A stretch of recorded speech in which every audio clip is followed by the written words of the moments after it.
Good afternoon, everyone. Thank you for joining OIE this afternoon.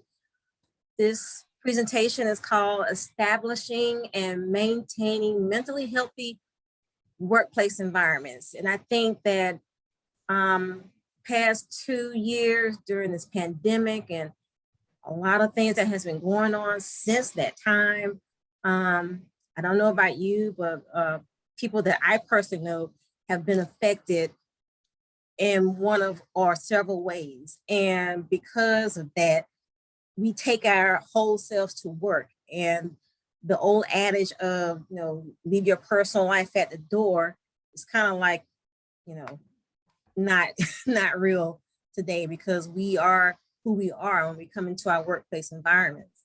And it's really important for us to understand not only to take care of ourselves, but how can we help our peers if we see there's stress involved, or how to prevent future stress within our workplace environment. So again, I thank everyone for coming to our first workshop in our Diversity 360 series for this semester. And I'm thrilled to have Dr. Steve Wilson from Counseling Services to facilitate today's presentation. I look forward to hearing a lot of good information from Dr. Wilson. And at the end of the presentation, or once we get towards the end, Dr. Wilson, he can facilitate how he wants to. If you have any questions, feel free to send the questions in the chat room, and we will definitely make sure to cover the questions. And I'm sure he will allow for questions towards the end of the presentation. So again, I thank everyone for coming, and I will now send it over to Dr. Wilson. Hey there, everybody. It's a pleasure to be here. I thank you for the invitation. This is certainly a timely topic, stress, how to deal with stressful situations in the workplace and mental health in the workplace, because I don't think I'll get much of an argument when I say that that things have been stressful over the past few years. So let me try to share my screen better than I did earlier when I was practicing. And I think you should all be seeing my slideshow, but as I start it, I won't be able to see you all very well. So we're going to be talking about how to establish and maintain mentally healthy workplace environments. And as you saw in the email announcements, this is for managers and supervisors and showing them how to support employee mental health. But also, it's going to be empowering employees to promote their own mental health. We'll be talking about how to address mental health in the workplace, the benefits of talking about improving mental health, and working with others to make this the workplace more mentally healthy for everyone, and just how you can support a colleague who's in distress. And so we have a lot of great resources. I'm going to try to manage my time well on here, but we'll see. Nobody's going to be surprised by this one. 80% of US adults report at least one symptom of stress in the past month, things like headaches or feeling overwhelmed or anxious. In fact, if there's anything surprising by that, it's by how low it is, 80% of us. So it's not just a hypothetical speculative topic that we're talking about. And as Jennifer said, 67% of people say that their stress increased during the pandemic. This is according to a couple of studies by the American Psychological Association. And I have, as I go along, I'm going to present all the sources at the bottom of the slide. And I think that the two documents here from the American Psychological Association kind of reflect how changing stress levels. The one from 2017 is called Stress in America, Coping with Change. And then the latest one, Stress in America 2020. a national mental health crisis. So it sounds like they're getting pretty stressed out down at the APA too.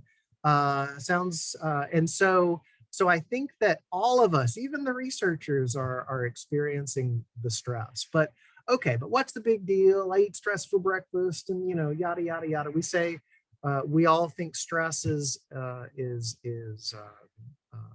might not be a big deal, but according to the APA, chronic stress can take a toll on a person's health. It can make existing problems worse and even cause disease because of changes in the body or bad habits people develop to cope with stress.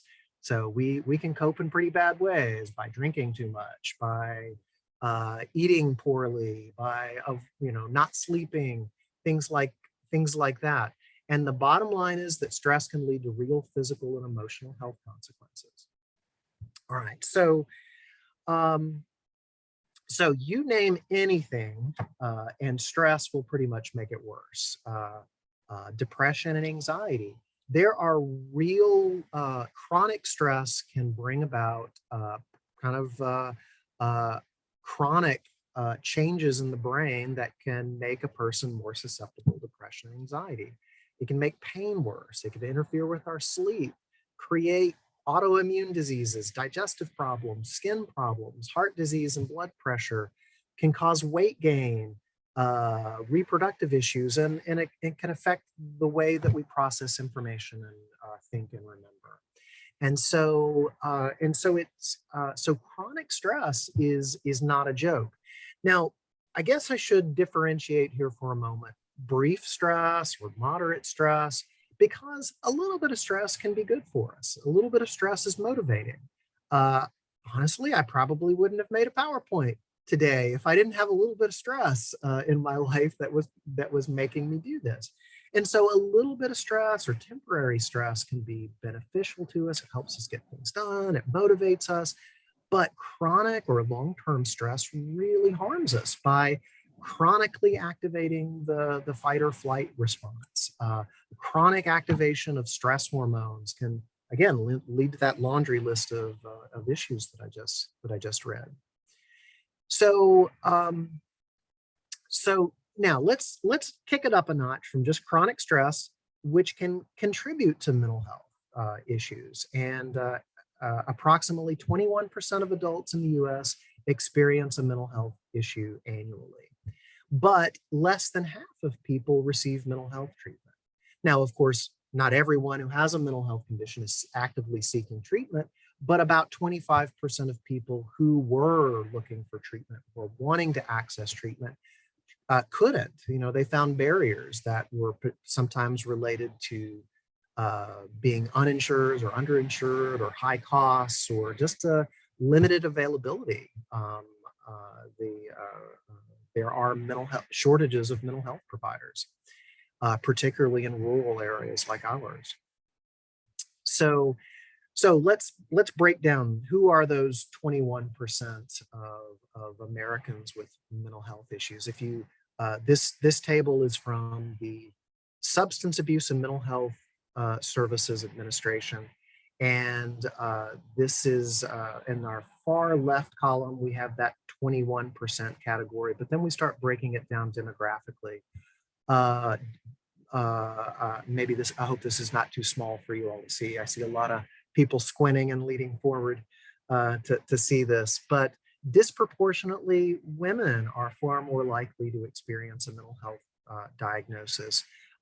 Younger people in the 18 to 25-year-old category are more likely to experience a mental health diagnosis relative to the highest age group. And I must say, 50 and up that offends me, that's the demographic, the old 50 to 100 demographic there, since I now fall into that one. But by ethnicity, we see that those who identify as multiracial are most likely to experience mental health, and so we're not talking about a trivial number of people. We see, but like all like so many things in our world, the problems aren't distributed evenly. They tend to hit some groups more than others. So, okay, so why are we talking about all this? Because we spend most of our waking lives at work. And so if something's happening in a person's life, it's going to happen at work too. So, and that affects companies. It's estimated that about $1 trillion annually is uh, uh, lost in the world economy in terms of lost productivity, absenteeism, and turnover. And so again, some of those facts were repeated on this next slide. This is again from the CDC. Uh, Mental health and stress can affect absenteeism, and that has a ripple effect. You give someone is uh, experiences stress or mental illness. Stress contributes to health problems that contributes to absenteeism, which affects everybody else. There's an amount of work to be done, and sometimes that disproportionately affects others. And so it can affect performance on the job. People aren't their best when they're not well, and ultimately it affects retention and turnover, which again compounds the problem for everybody else that's left. It can take a long time to fill a position. Sometimes I mentioned mental health shortages, and personally, my department has 3 vacant positions in it. Just because burnout and turnover and things like that can affect us, and mental health shortages mean it's harder to find people to fill those roles. And so it can affect in more subtle ways people's level of engagement at work, just being on the job and not having a great attitude about it. But it affects how we relate to each other, how we communicate, the relationships on the job, and also can affect physical functioning. Okay, well, how's that? Well, to take just depression as one example, depression can interfere with a person's ability to complete physical tasks in about 20% of cases.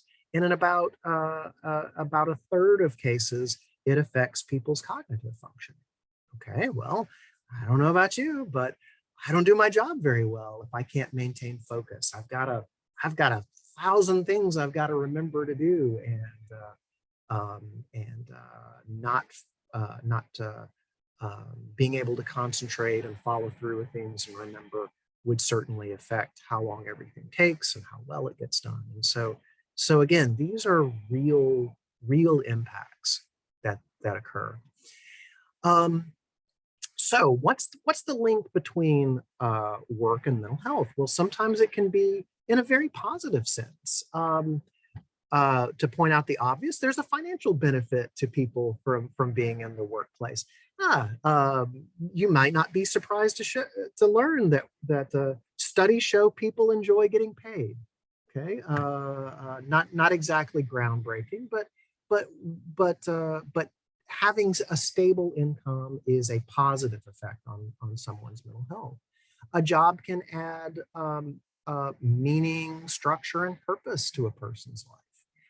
That the structure part of that was huge when some of us worked remotely for parts of the pandemic. That lack of structure really impacted people a lot, and they found out that they didn't know when to stop working or when to sleep and things like that. And so having structure and purpose in life can be beneficial. Work can provide a sense of identity. When Jennifer introduced me, she described me as by telling about my job. And of course, I do the same thing. Hi, I'm the director of counseling services. She didn't introduce me by saying, oh, hi, I'm Steve. I enjoy riding bikes and gardening and stuff like that. But so those are also parts of our identity. Work can bolster our self-esteem if everything's going well. It can be a good social outlet if we have good relationships at work. Okay, but I'm describing a pretty good work environment here, but unfortunately, the opposite can be true. A negative environment can really harm mental health. Like long hours and being understaffed and not getting feeling appreciation, not getting feedback about your work, even if it's negative. People want to know what what their um, what their managers think about their performance, and not just when performance evaluation comes around. If that's the only time people get feedback, that's about 51 weeks too late. So those things create stress, and office politics. All of those kinds of things can have a harmful effect on mental health. And then I skipped one in the middle, probably because it wasn't placed very well. It should have either been at the top or the bottom, but lack of control is one of the biggest impacts. And that's one of the things that people complain about most, is not feeling like they have control. And really that sort of cuts across all these others. You know, the long work hours and understaffed, people can feel like they don't, you know, that's part of not feeling like they have control in their environment. So so we'll get more on this in just a sec, but if those of you have seen the movie Office Space, you can know that that was a pretty negative work environment. So I'm gonna speak in his voice for just a second. Yeah, we're gonna be short-staffed today, so if you could just go ahead and do the work of 3 people, that'd be great. You know, and you know, you know, and hey, I just said, hey, I'm short-staffed by 3 people, so this is more than just a hypothetical for us. And so at all levels we can experience that lack of control. So, but the purpose of this presentation was to talk about what we can do about this. And I can see now that this is a pretty wordy slide, and I should have broken this one down into a few, but I'll read this to you. We're going to talk about some recommendations from the American Psychological Association about how managers can promote mental health. And all these end up being sort of indirect impacts on mental health. I mean, there are direct impacts on mental health, like having an employee assistance program, or making accommodations for someone who's experiencing a mental health issue. But these are indirect ones. And the first one is just providing flexibility to employees to the extent that you're able. When people have some degree of control or input on the work that they do, then they when they have some control over their work hours, when they have control over their assignments, people tend to respond well to that. And so providing flexibility to the degree that you can. Now, I feel like everything I say has got to have that sort of caveat, that parenthetical statement, to the degree that it's feasible, because Nadira is here. Nadira, what kind of staff do you have in your office? So if somebody, you may not have a deep bench on your staff to be able to allow a lot of absences. If Nadira needs time off from work for something, there may not be a lot of people to cover for her. And so a lot of us, it's a struggle to be able to accommodate these things. And speaking as a stressed out manager with shortages and long demands and stressful conditions, I recognize that not every manager has the ability to implement these things. So we can call these more aspirational things. When it's possible, give people some flexibility. When it's feasible, and we'll talk about CDC recommendations in just a moment, and they're going to add a little bit to this flexibility, but we'll come back to that in a second.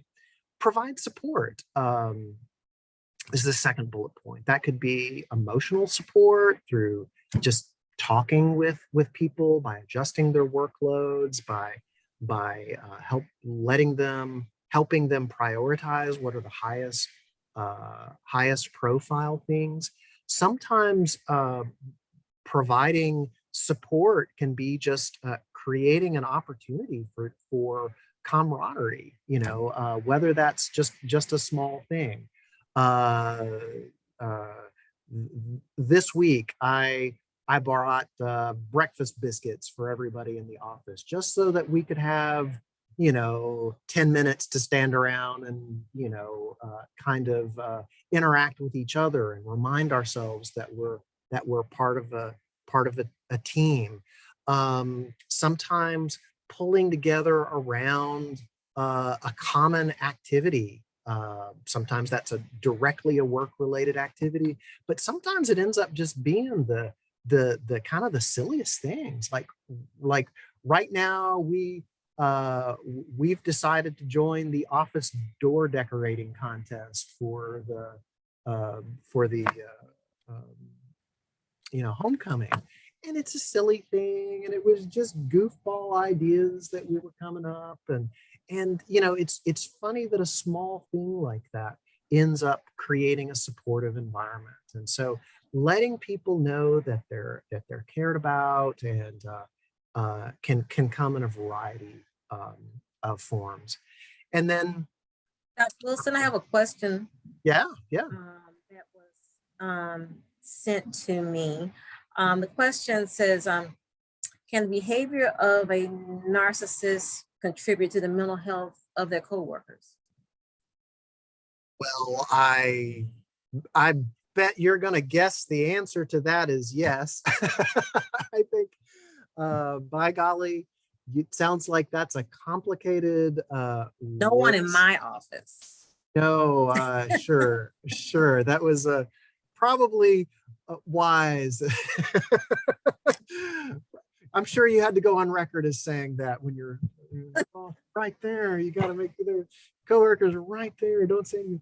So yes, certainly there can be very difficult personalities in the workplace. And to that, I, as managers, that is sort of the role of the manager to address difficult personalities and difficult behaviors and difficult statements that get made in the workplace. My suggestion to the person who's dealing with that situation is that they might want to consult with human resources, because we don't sometimes because human resources can offer mediation if there are workplace conflicts.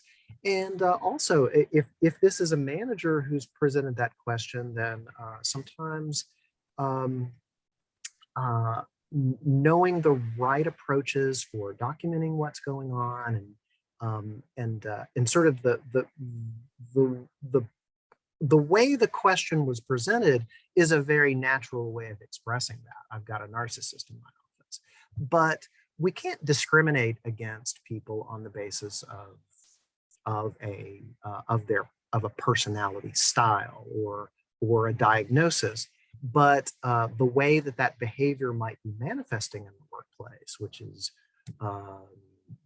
being overly critical of others or being overly demanding of others or things like that, can certainly be a workplace behavior that affects morale and affects the way that the productivity of the office. And so if that was a manager who was asking that, then I would say go to HR for some guidance and maybe some mediation.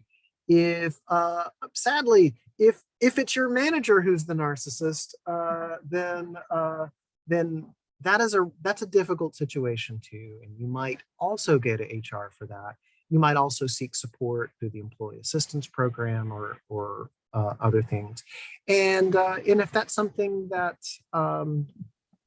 and we'll talk about resources toward the end of this or at the very end of this, and so I think we'll see some pretty good things to offer there. But great question. Were there other questions at this point, Jennifer? No. All right. Awesome.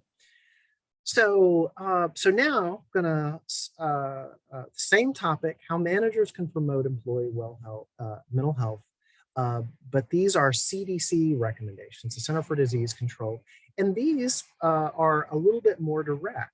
Things like making mental health assessment tools available to employees, and I'm pleased to say that the campus actually does that. You actually have access to self-assessment tools through a couple of places.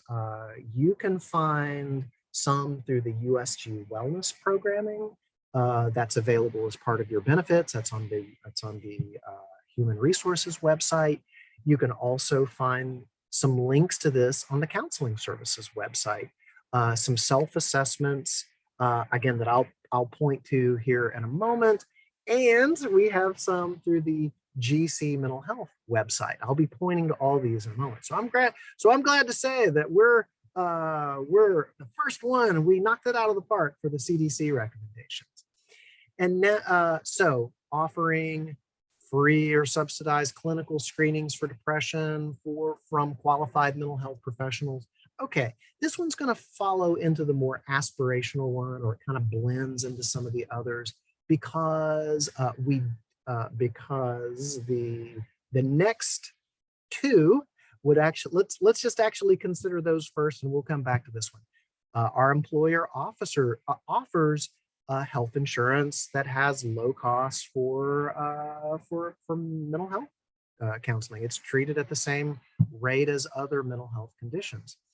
And even better, we have free lifestyle coaching, counseling, or self-management programs that are available. So this is through the Employee Assistance Program. Every benefited employee it can receive free counseling through the Employee Assistance Program.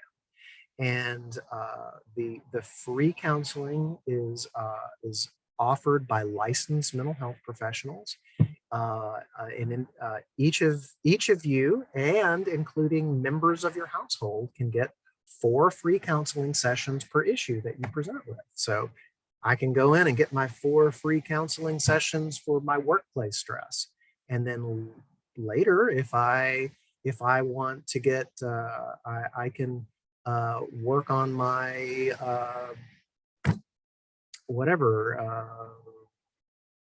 drinking problem. I could go talk to a counselor for 4 more sessions. And if I'm having, well, gosh, now I want to go back and have 4 more sessions about my marital issues. So I can get quite a bit of benefit in these. And so the types of screenings that I mentioned in the second bullet point are available through these through the insurance program and the employee assistance programs.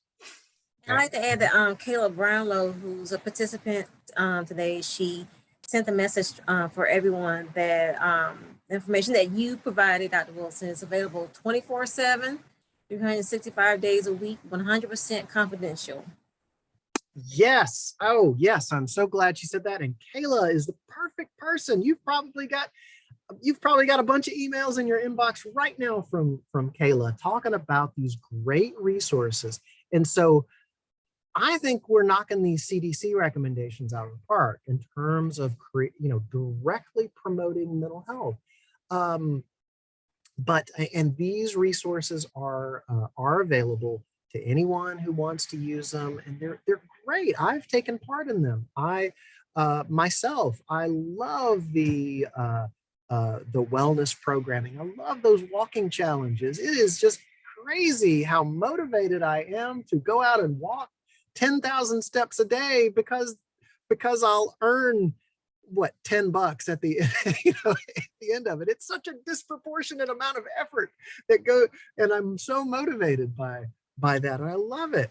And it's again, it's strange what small things can make a difference in helping promote healthy lifestyles. And so absolutely, these well-being things. There's the employee assistance program is not just about counseling. It also offers a number of other supports and resources that are available.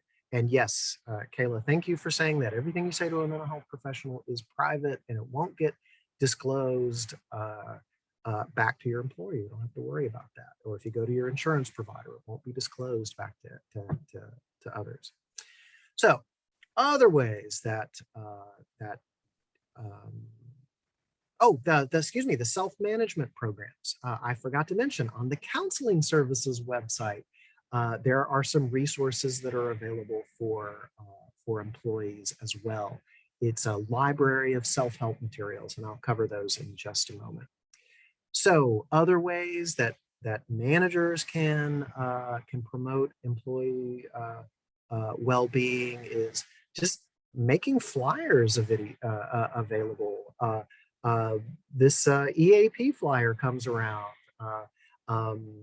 Make sure that materials are available and that people know what resources are available. It's always surprising how much information gets passed around. It gets emailed. We get emails about all this all the time, but we can kind of still not notice it until we need it. And so make those things available. Okay. So promoting webinars or other educational opportunities that address depression or stress management technique like mindfulness or breathing exercises and meditation that help with stress and focus on the workplace. There are a number of resources on just here on campus that are available to employees for teaching mindfulness skills. Some of those, again, on the counseling services website. I'll make those. I promise I'm going to share those. I should have put that one since I'm referenced it like 11 times already. I should have had the link that page a little earlier. Oops, gotta go backwards. Okay. Managers having training for themselves to recognize the signs and symptoms of stress and mental health issues to help know how to talk to their employees and having employees know how to talk to their coworkers. So we have some great resources for that. Doggone it, I should have put the slide ahead. But we have at least 3 training programs that are available on campus for that exact thing. And then finally, give employees opportunities to participate in decisions and issues that affect their job stress. So that's kind of been repeated a few times throughout this, that lack of control is stressful. So helping people have more of a sense of control so that they can have more, when they have more input about their work duties. And, often the people who are doing the work, they're the experts about how to do the work. And so giving people, recognizing their expertise and giving them the opportunities to contribute to decisions that affect their work stress. Okay, so now switching up a little bit, talking about how individuals, how you as managers, how you as employees, how all of us can promote their own well-being. One of those is taking time off. It can be a really proactive step to take a sick day, take some vacation time when you're feeling overwhelmed by your demand. Sometimes just need to step away from things. Now I recognize that I've said take time off as a good solution, a good problem, but I also referenced absenteeism as a problem in this situation. And so things can be both, but planning time away from work can be helpful in helping us manage our work stress. Taking steps to create work-life balance. Okay, now I have to admit a little hypocrisy on this one. I don't have good work-life balance. But I may choke on the words, but I'm gonna read this here. Instead of making yourself available 24/7 to respond to work calls and emails or other messages, turn it off. The emails, most of those emails can wait until tomorrow. Most of those phone calls can wait until tomorrow. And instead take time for your personal life, for your family and friends. Take time for your own personal relaxation, pursuing your own interests. Um, again, this can be aspirational sometimes. The campus operates 24/7, and so sometimes we can feel the pressure to respond to issues 24/7. And so all of us can work on creating that appropriate work-life balance, which is a part of the next one, taking care of yourself, getting enough sleep at night. It's not healthy for us to get woken up by maybe our email notifications. Maybe turn those off when you go to bed at night, so that you can get appropriate sleep.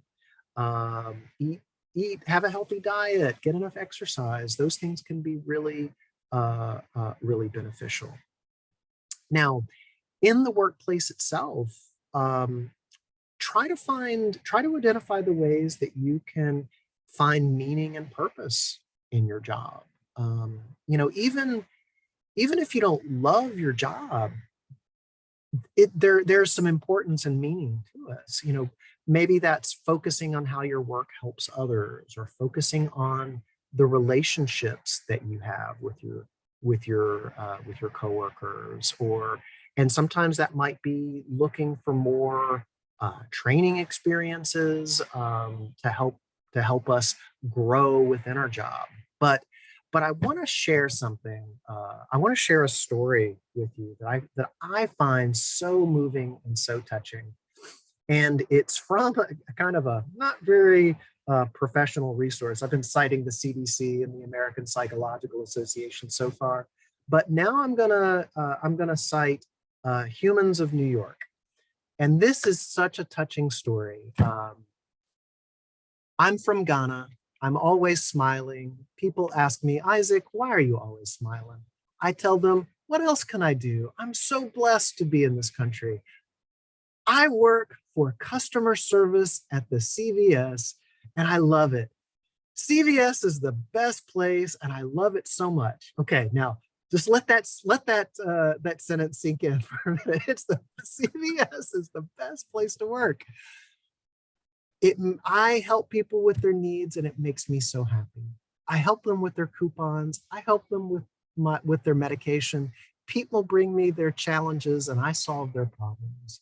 You can say that I'm their champion. I'm not a citizen, but when I help people with their problems, that makes me feel part of the community. So I do feel like an American. And I swear, this chokes me up so much. This is a person who has found meaning. Some other person could just, my cashier at CVS hasn't always been this in love with their job, I tell you. And I understand that sometimes people, these jerk customers are so entitled, and oh my gosh, my boss is a jerk, and but this is a person who's found meaning. They are doing something that they find purpose in. And so we can all do that. We can all come to work knowing that they could make a difference in somebody's life today. There's there's kind of that old adage about there were two brick masons, and one person goes up to one and says, "What are you doing?" "I'm just laying bricks." They ask the other one, "What are you doing?" I'm like, "Well, I'm building a skyscraper." And finding the larger meaning, the way that you contribute to the larger purpose. So, we can apply, and again, we can apply that. Somebody, "What are you doing?" "Oh, I'm just mopping the floors. I'm just taking out the trash." Well, no, you're contributing to the health of our workplace. We sure learned that certainly during the early phase of our pandemic. We just realized how we had new definitions of what our essential workers were, and those folks, their jobs were so important, and we can celebrate, each other As managers, we can encourage people to, hey, I appreciate you. What you're doing is so important. And, you're contributing to the educational mission. You're helping bring up the next generation of, of citizens and leaders. And, it's strange when somebody from my high school class became the mayor of my town. That's when it sunk in, like, oh my gosh, there's a new generation coming up all the time. And so I love this story so much because of the meaning that that people finding meaning in their jobs. And that's one way that all of us can promote our work satisfaction and our mental health through finding meaning in our work. All right, now continuing on with that same list, that brief intermission there. How can employees contribute to their own mental health in the workplace? Trying to connect with others and collaborate, creating interpersonal relationships, of course, but also just mutually supportive collaborations, working as a team together to achieve goals. Every individual can practice relaxation techniques like meditation or deep breathing and yoga. And again, I promise I'm going to share those resources in a second. And all that as ways to build resiliency. Resiliency is just a fancy way of saying that people bounce back from stress. And how do you do that? Well, by learning these relaxation techniques, learning how to bring down the intensity a few notches, by developing relationships, by engaging in meaningful things. And so resiliency is a good summary there. And the last one, surprisingly, I had to add this one myself. This wasn't on this resource, but if employees want to take care of their own mental health, seek mental health treatment. It's available. And again, I mentioned it a few slides back, but it is important for us to get help when we need it.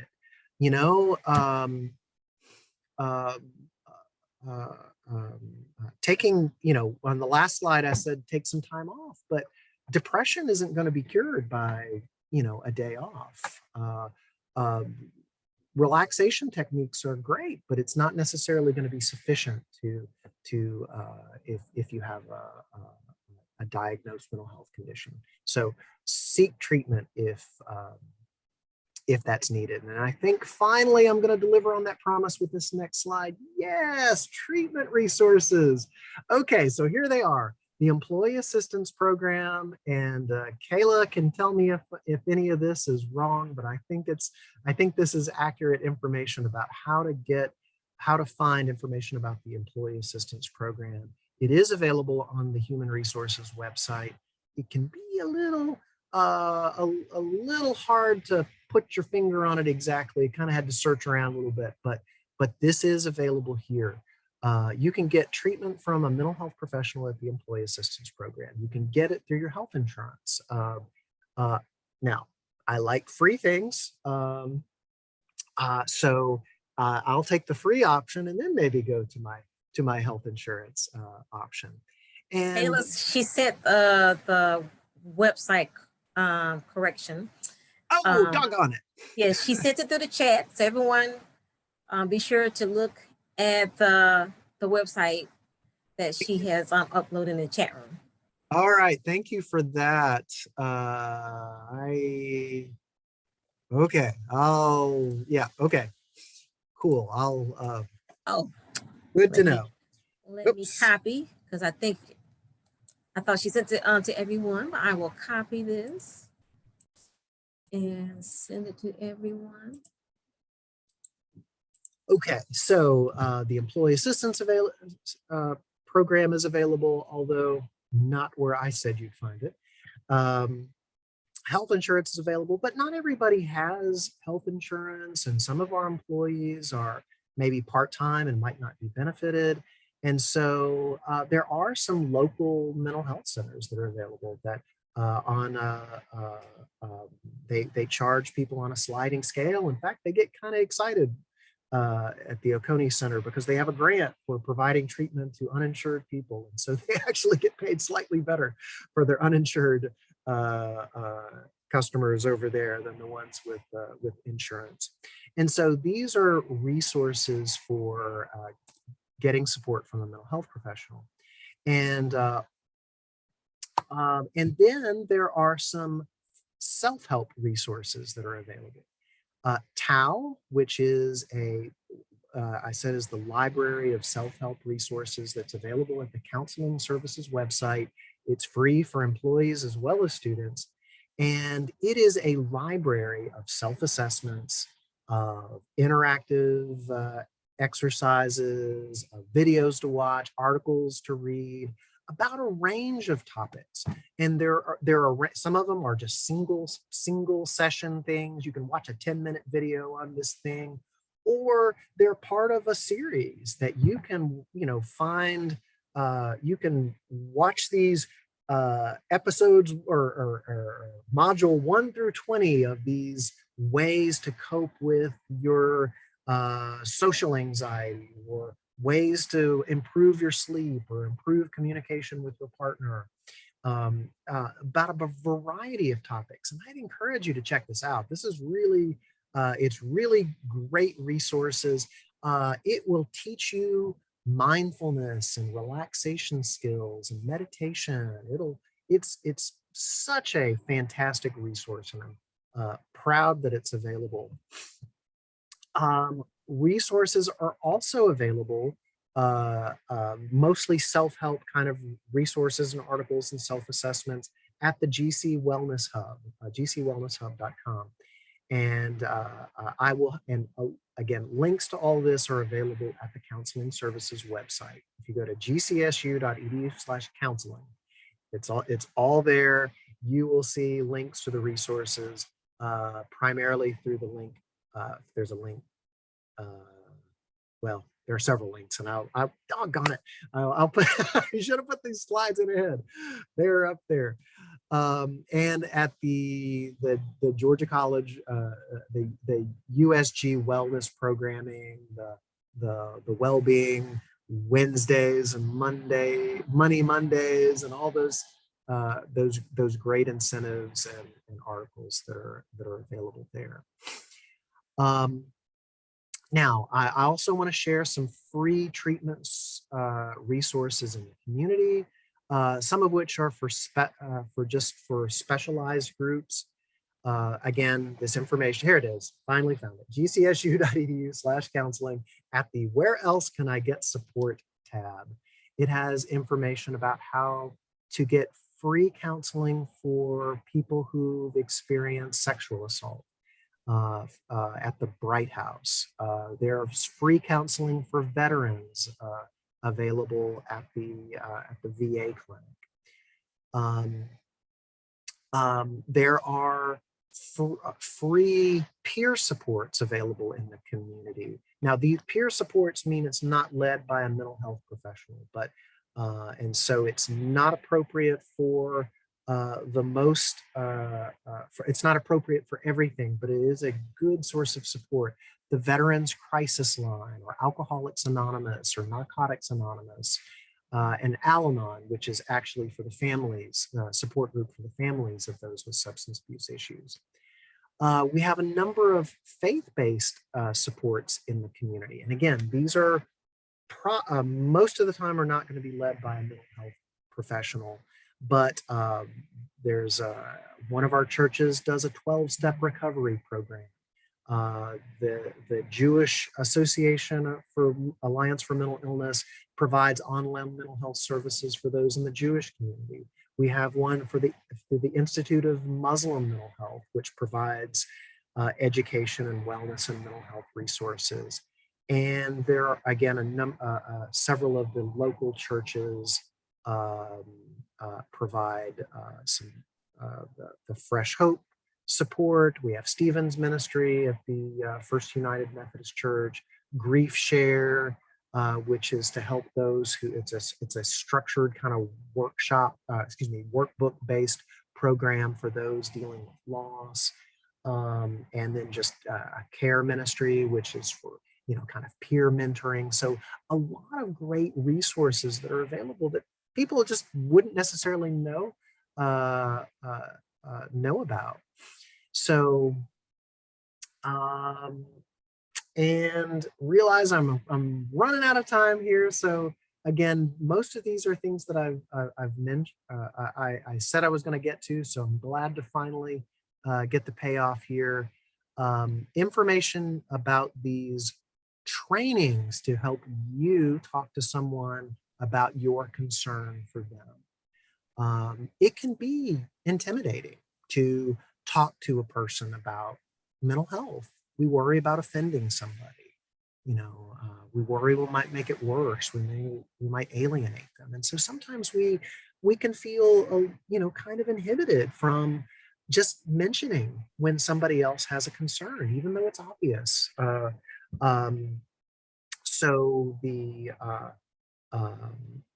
these training programs are to help normalize that, make it help increase your comfort level in starting a conversation. It's to help you learn to recognize the signs of risk or mental health concerns in someone else, and just know how to refer them to help for that. It's not to train you to be their counselor, their support system, but help you get them to support. And again, all of these are available at gcsu.edu/GC mental health. And the first one is an online training and conversation simulator, Cognito. It's really a very interesting approach. It treats having a conversation with someone almost like a video game. If any of you've played video games where you know that you're walking up to another player and you interact with them. What would you say? Would you and it helps guide people through these interactions. There's an employee version and there's a student version. Very, very happy we get to offer this. So we've got this for about another year, and then we lose it. So time is limited. Act now. Call this number on your screen. Cognito is a great training tool. QPR is an in-person training. We have, I think, 4 QPR trainers. That stands for question, persuade, refer. Again, it's again a training to help recognize risk factors and to help you feel more comfortable having a conversation and referring someone to help. This is an hour-long training, and the Cognito one is about an hour long, just depending on how quickly you run through it. And then lastly, mental health first aid. This is kind of new, but I think it's like a 6-hour training. So this is really, for those of you who are really invested, it's a pretty lengthy training. And again, information about how to access those, how to get connected to those trainings or those trainers are available at gcsu.edu/GC mental health. If you've got concern for another person, I want to remind you of the care team. It's an interdisciplinary team that just exists solely for the purpose of highlighting issues of concern. Whether that's an employee or a student or a visitor on campus, somebody's not doing well. I need some support for them, and the care team helps point them in the right direction to get those supports. You can find that information at gcsu.edu/care to complete an online report form, or you can call the Caroline number. So now all these concerns to take our highest level of concern, what to do in a mental health emergency. And if it's a life or death emergency, I'd really encourage you to contact Georgia College Public Safety. They can, one, because they answer the phone 24 hours a day, and they can get, they can activate various forms of support. There are a number of things that are not through the campus: the Georgia Crisis and Access Line, another 24-hour-a-day resource to talk to a mental health provider. And also has mobile response teams. So if somebody needs to be seen in person just because they're in so much crisis, they can send somebody out in the middle of the night to talk to them and maybe help them be safe, help them get to a hospital if they need to do that. But that's the Georgia Crisis and Access Line. These others are national resources, the National Suicide Prevention Line. Incidentally, later this year, that phone number is going to be simplified. There's going to be the national 988 emergency line is going to be activated, kind of the analog to like 911 for all emergency services. So 988 for mental health emergencies will be available. There's the crisis text line for those who just are reluctant to talk to somebody. And then the Trevor Project, which is has a support line specifically for those in the LGBTQ+ community. All right. All right. This is just my references, but there we are. I've made it through. Trying to stop my screen sharing. So made it through with a whole minute to spare. My clock shows 4:59. I don't know if Zoom does that thing where it slams the door shut at the hour, but if you have questions, I will be delighted to take them.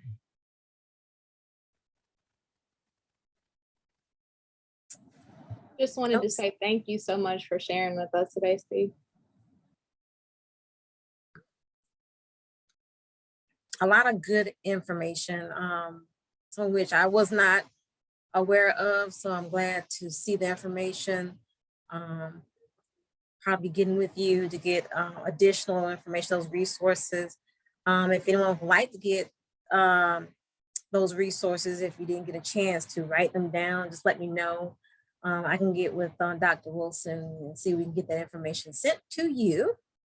Someone asked where they can get a copy of the presentation. Yes, I will make that available. Great. Should I send that to you, Jennifer? Yeah, you can send it to me. Or I can have people can contact me directly, steve.wilson@gcsu.edu. Yeah. So you're welcome to contact me directly, but I'll send you a copy of it. But the easiest thing to remember, you can get all this information at gcsu.edu/counseling or gcsu.edu/GC mental health. All that information is there. There's a slight possibility I'm sending the link on the counseling services website to the EAP is wrong, and I will try to update that soon. Well, here's and there's an email from Kayla Branlow about mental health resources. So great. I don't know who else got that, but that just popped up. Well, I thank you, Dr. Wilson, for the great presentation. And I thank everyone for attending today's session, part of our Diversity 360 series. And look forward to more presentations from our office for this spring semester. So everyone take care.